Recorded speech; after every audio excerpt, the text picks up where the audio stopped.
Ya, selamat pagi anak-anak. Pagi, Pak. Bagaimana kabarnya hari ini? Baik, Pak. Maka untuk guru semoga kalian semua baik-baik ya. Iya, Pak. Pada mengikuti KBM setiap harinya dengan semangat, sehat, tidak ada kendala apapun ya. Sebelum kita mulai kegiatan mata pelajaran kecerdasan dan coding artifisial, saya minta salah satu membuka kegiatan kita hari ini dengan doa. Oke, silakan.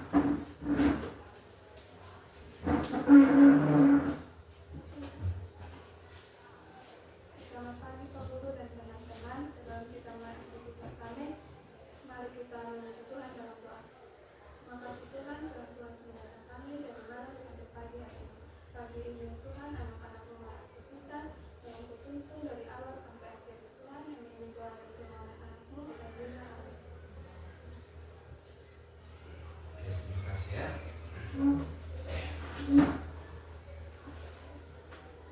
Oke, baik.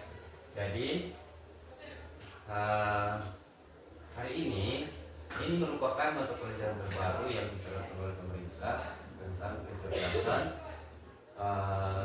dan coding artifisial. Berarti coding dan artifisial ini merupakan salah satu bagian dari AI. AI ini panjangannya apa? Artifisial apa? Intelligence, seperti itu ya. Jadi di situ judul hari ini materi kita kecerdasan dan coding artifisial dengan topik ya.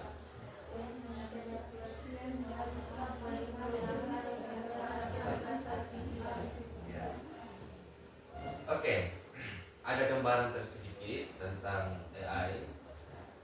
Di sini di awal ataupun pendahuluan di situ kecerdasan artifisial atau dalam kurung AI. Nah, AI ini adalah bagian dari kemampuan komputer atau mesin yang meniru kemampuan manusia seperti berpikir, belajar, memecahkan masalah dan membuat sebuah keputusan.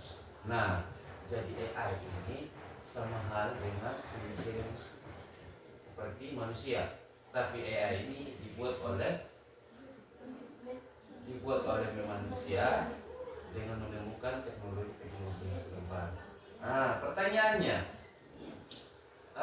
apakah AI ini memiliki server sendiri atau seperti apa menurut kalian? Jadi AI ini adalah sebagai teknologi yang menganalisis yang tercantum pada Google misalnya. Dia hanya memverifikasi atau mencari. Salah satu contoh misalnya bagian dari AI GPT atau Gigi. Dia hanya mengidentifikasi pertanyaan. Lalu nanti dia mencari hasil itu di Google seperti itu ya. Misalnya salah satu contoh, tampilkan saya model gambar apel misalnya. Itu salah satu contoh ya, pemanasan atau pemantik.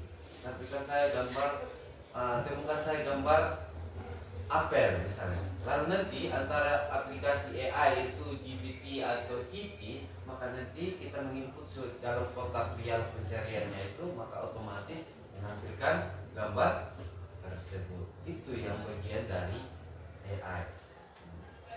Lalu kedua, ada yang disebut dengan coding artifisial. Berarti di situ proses menulis kode atau program agar mesin dapat menjalankan tugas cerdas secara otomatis.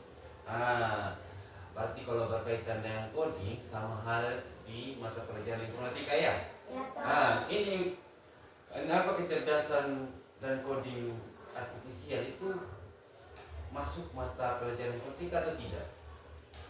Masuk tidak? Masuk karena ini merupakan pecahannya saja, pecahan dari informatika, bagian juga dari informatika, tapi dipilah lagi secara detail seperti itu. Jadi nanti mata pelajaran coding itu lebih terfokus pada algoritma pemrograman. seperti itu. Algoritma pemrograman itu macam contoh, salah satu pemrograman yang digunakan coding itu ada aplikasi Python. Aplikasi Python itu bisa kita gunakan Google Colab ya. Nah, itu belum kalian dapat, jadi di semester 2 itu ya di informatika ya.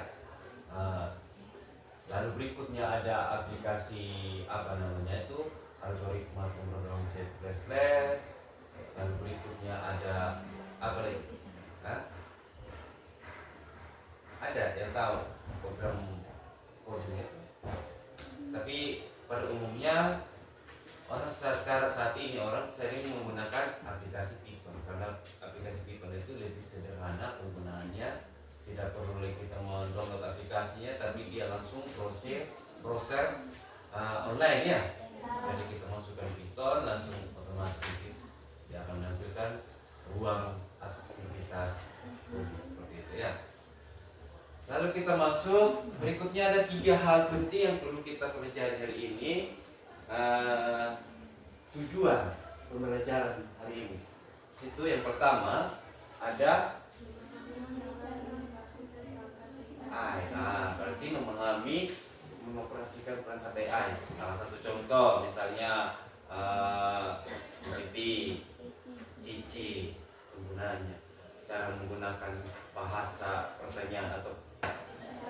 Lalu tujuan kedua mengenal pengaplikasian AI dalam kehidupan sehari-hari. Kira-kira seperti apa? Lalu berikut memahami kolaborasi manusia dengan perangkat AI. Ini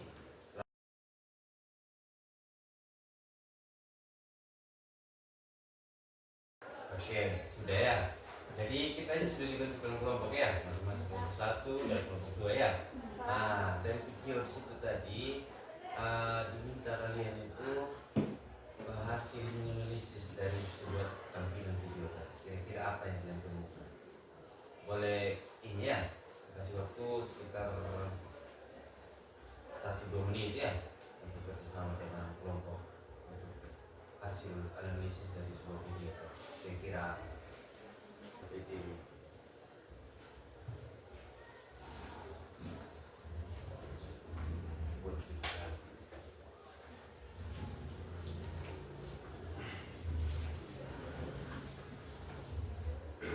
Apa yang kalian dengar dari hasil yang kalian tonton dari sebuah video? Ini tentang video tentang AI. Driver tanpa pengemudi. Nah, simak benar ini video ya.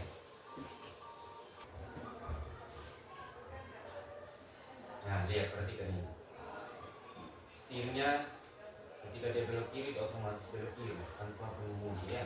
Itu bagian dari perkembangan teknologi dari AI.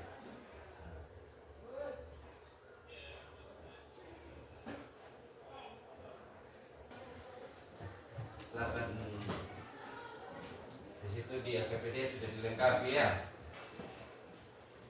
Sudah dilengkapi, silakan menganalisis dari video pertama dan yang kedua.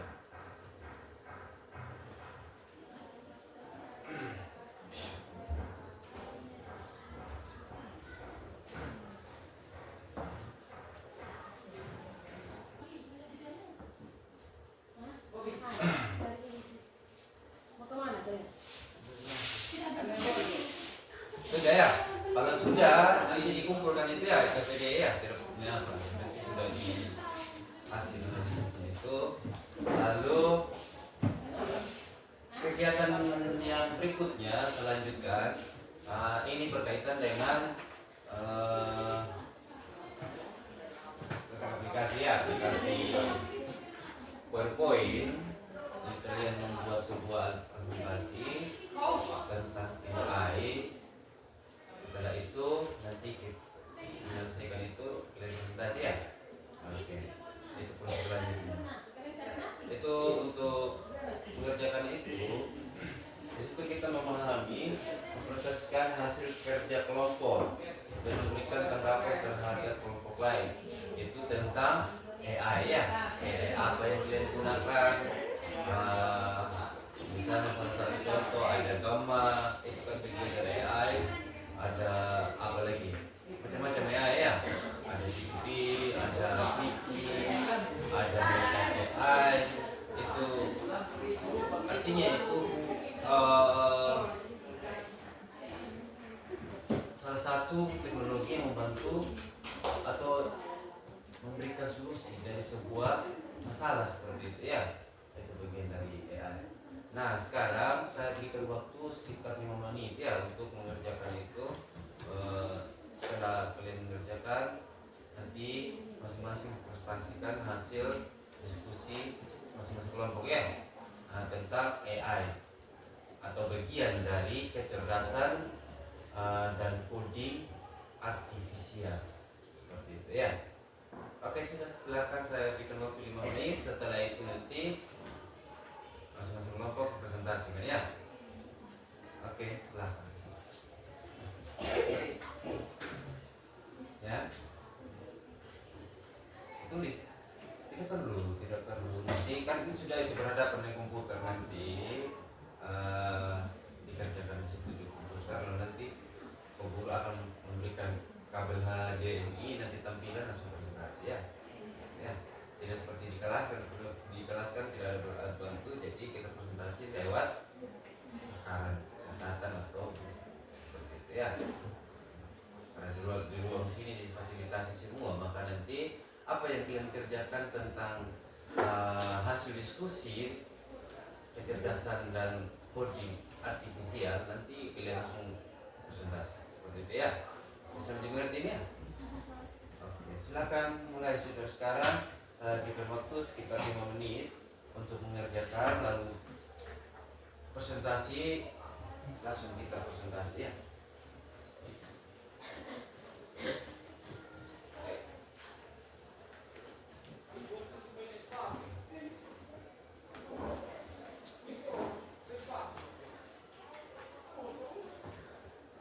Dan sekarang ya, kita sudah masuk di era serba instan, semua teknologi yang bekerja.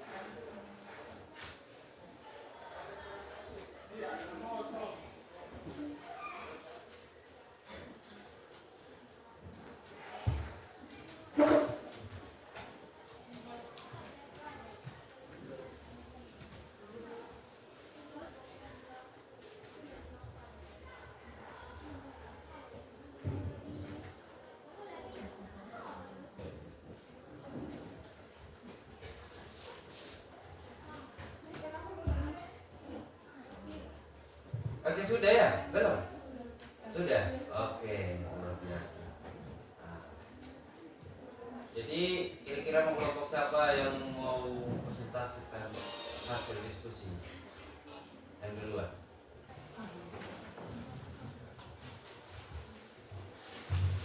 Salah satu saya tidak pasti.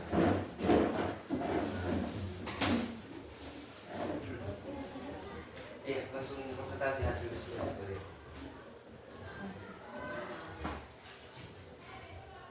Terima kasih atas waktu yang diberikan kepada kelompok kami.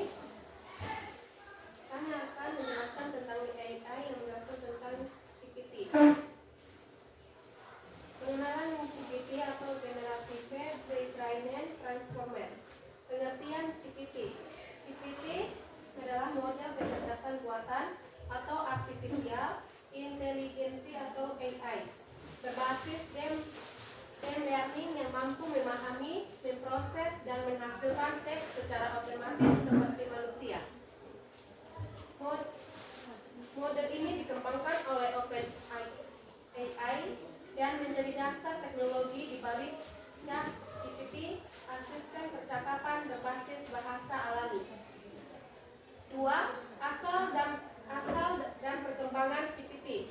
GPT mengalami beberapa generasi pengembangan besar yang masing-masing membawa peningkatan kemampuan. Peningkatan utama GPT 1 2018, pengenalan konsep atau pre-training dan fine-tuning. GPT kedua 2019 dapat menghasilkan teks panjang dan alami. GPT ketiga 2020 175 miliar parameter, mampu menulis, menerjemahkan, dan menjawab pertanyaan kompleks. GPT keempat 2023 multimodal atau bisa membantu teks dan menggambar, lebih cerdas dan kontekstual. GPT kelima 2025 lebih efisien, memahami konteks panjang, reasoning lebih kuat, dan mendukung kolaborasi multimodal penuh. Cara kerja GPT. GPT bekerja berdasarkan arsitektur transformer yang menggunakan mekanisme bernama self-attention untuk memahami hubungan antara kata dalam kalimat. Secara umum, GPT melalui 3 tahap utama. 1. Pre-training, dilatih menggunakan miliaran kata dari berbagai sumber, artikel, buku, situs web, untuk memahami pola bahasa. 2. Fine-tuning, disesuaikan dengan data atau tujuan tertentu, misalnya agar bisa menjawab pertanyaan dengan sopan atau menulis kode. 3. Generasi teks atau inference. Ketika menerima masukan dari penggunaan, GPT memprediksi kata berikutnya secara kontekstual sehingga menghasilkan teks yang dialami dan logis. 4. Kelebihan GPT. Mampu menulis teks dengan gaya alami seperti manusia. 2. Dapat menjawab pertanyaan di berbagai bidang. 3. Mampu membuat kode, meringkas teks, menerjemahkan bahasa, dan menulis kreatif. 3. Mendapat digunakan untuk riset, pendidikan, bisnis, dan hiburan. 5. Keterbatasan GPT. 1. Kadang menghasilkan informasi yang tidak akurat. 2. Tidak memiliki kesadaran atau pemahaman nyata. 3. Tidak mencerminkan bias dan 3. Dapat mencerminkan bias dari data pelarian. 4. Tidak memiliki memori pribadi kecuali diaktifkan secara eksplisit.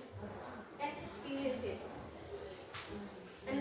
Aplikasi GPT di dunia nyata, chatbot dan asisten virtual seperti ChatGPT, Copilot atau sistem penyelenggaraan pendidikan, menjelaskan konsep, membantu membuat tugas dan menjawab pertanyaan. Pemrograman, menulis dan perbaiki kode secara otomatis, menuliskan konten, artikel, iklan, deskripsi, produk, hingga naskah film. Kreativitas, membuat puisi, ide bisnis, desain, dan skenario. Kesimpulan, GPT merupakan salah satu tonggak penting dalam perkembangan kecerdasan buatan. Kemampuannya memahami dan menghasilkan bahasa alami membuatnya berguna di berbagai bidang, mulai dari pendidikan, teknologi, bisnis, hingga hiburan. Meski masih memiliki keterbatasan, GPT terus dikembangkan menuju AI yang lebih cerdas, etis, dan bermanfaat bagi manusia.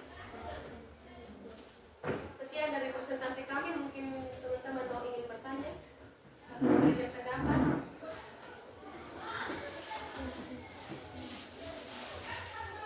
Oke, silakan kelompok 2 1 memberikan pendapat atau pertanyaan. Terima kasih atas kesempatan yang diberikan kepada kelompok kami. Kami akan bertanya kepada kelompok 2. Apa batasan atau kelemahan utama dari teknologi AI GPT saat ini? Oke, silakan kelompok 1. Kita akan menjawab pertanyaan dari kelompok 1. Batasan dan kelemahan utama GPT yaitu halusinasi atau menghasilkan informasi yang salah. Kedua, pengenalan logis terbatas. Tiga, pengetahuan terbatas pada data pelatihan. 4, bias dalam respon. Ketergantungan pada kualitas input atau prompt. Masalah jendela konteks. Kurangnya pemahaman dunia nyata. Personalisasi terbatas.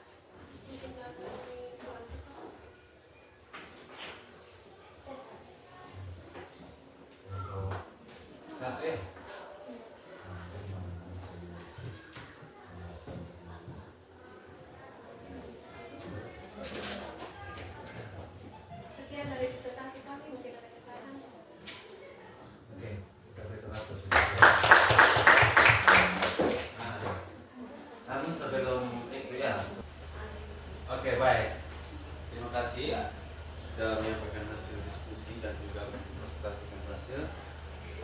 hal penting yang kita pelajari hari ini ya. Urutannya dulu. Ketika kalian sudah mempelajari AI hari ini, apa pendapat kalian tentang AI? Menyenangkan? Artinya di sini kan dua hal penting atau dua aplikasi yang dikembangkan teknologi, yaitu khususnya GPT dan Cici. Berarti GPT ini fungsinya sama juga seperti dengan Cici ya. Itu kan bagian dari AI. Dan di situ mampu memberikan sebuah analisis atau menemukan sebuah jawaban yang dianalisis atau dicari lewat GPT maupun Cici. Berarti dia menganalisis hasil-hasil yang ada di internet seperti itu ya, sehingga nanti dia menemukan dan akan menampilkan jawaban lewat aplikasi GPT maupun Cici seperti itu ya. Hanya itu yang perlu saya sampaikan dari hasil refleksi untuk hari ini. Saya lanjutkan dengan kesimpulan aku ya, tentang kecerdasan dan coding artifisial. Di situ kesimpulannya AI dan coding mungkin mesin berpikir dan bekerja lebih cerdas ya. Lewat AI ini seperti itu ya, dapat membantu aktivitas kegiatan baik mengerjakan tugas maupun laporan atau proposal ya. Itu bagian dari AI. Jadi semakin kita maju ke sini, maka perkembangan teknologi itu semakin maju seperti itu. Salah satunya AI ya. Juga dan mungkin diprediksi 5 tahun atau 20 tahun ke depan mungkin tenaga manusia tidak terlalu dibutuhkan lagi. Karena kenapa? AI ini, perkembangan teknologi ini mungkin dalam bentuk robot.